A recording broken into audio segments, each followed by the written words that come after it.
গত ৩ দিনের ভারী বর্ষণ এবং ভারতের মেঘালয় থেকে নেমে আসা পাহাড়ি ঢলে শেরপুরের চেল্লাখালী নদীর পানি বেড়ে বিপদসীমার উপর দিয়ে প্রবাহিত হচ্ছে। এতে ঝিনাইগাতী উপজেলার দিঘিরপাড় এলাকায় প্রায় ১০০ মিটার বাঁধ হুমকির মুখে পড়েছে।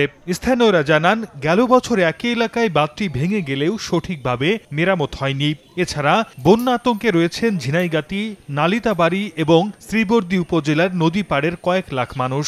নদীর পাড় দিয়ে মনে করেন সবজি লাগাইছে, সবজি টিকবো না। ট্রেনও সার আসছে, আগে দেখে গেছে, তাহলে আগে বানবো না।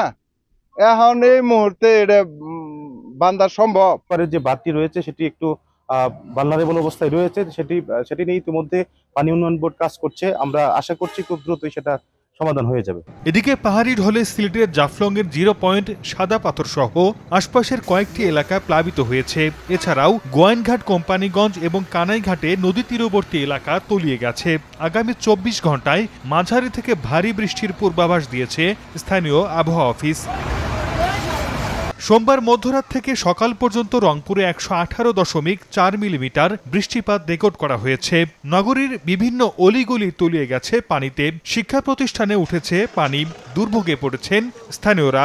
আমি বৃষ্টির কারণে আজকে স্কুলে আসতে পারিনি। পুরো রাস্তাটাই ব্লক হয়ে যায় একটু বৃষ্টি হলেই। বৃষ্টির পানিতে তলিয়ে গেছে জামালপুর শহরের কাচারিপাড়া, স্টেশন বাজার, কলেজ রোড সহ বিভিন্ন এলাকা। ভারী বৃষ্টিতে গাইবান্ধার পৌর এলাকার সড়কে হাঁটু পানি জমে গেছে। সর্দার মোহাম্মদ আরিফ, সময় সংবাদ।